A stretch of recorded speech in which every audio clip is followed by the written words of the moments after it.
Pagkalatan po ang perception ang pamamahala sa isang pamahalaan ay kung minsan hindi maiwas sa nagkakabahan ng graft and corruption. Question, ano pong konkretong pagbabago, pamamaraan, sistema o kaya isang institutionalized system ang pwede natin masabi that would minimize, if not eradicate, the perception, if not kung wala, walang mangyari tungkol sa graft and corruption, just in case na isa sa inyo ang mga lalo. Hindi ko po, anong konkreto, specific, na dapat gawin na pwede natin masabi that would limit o probably eradicate graft and corruption o kaya mabawasan magkaroon tayo ng transparency as far as governance is concerned.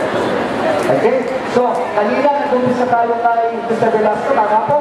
So, we start now with Mr. Ted. Thank you. Lipot na magandang sa lahat. Kailangan po, para po mabawasan ang graft corruption at totally lang natin ang graft corruption. Dapat po talaga ipatupad natin ang batas na mayroong graft corruption dito sa buong Pilipinas. Kailangan, dito sa natin ang pamamahala. Kailangan isang bawal transaksyon na makakasira sa ating pamamahala.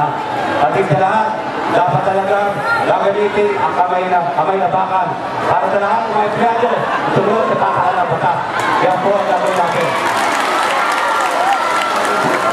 At sa lahat, susuportan ng kahit tulong sa ating mga kabayan na may mga empleyado na sa transaksyon na iligal, subok po sa atin, alak sa natin na tama dahil magaling panahon.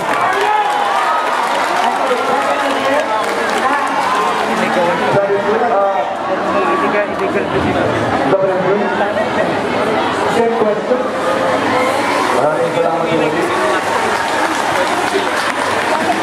Alam po natin lahat na ang pangunahing tanggapan na sumusugpo sa korupsyon ay ang ombudsman.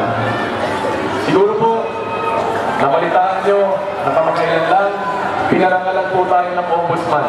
Sa buong Pilipinas, nangailan po ang tanggapan na lumalaban sa korupsyon sa RESE. Madaling sabihin na ito o yun ang gagawin natin.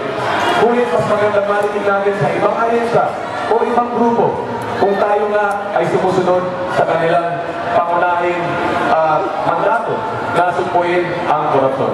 Maraming salamat.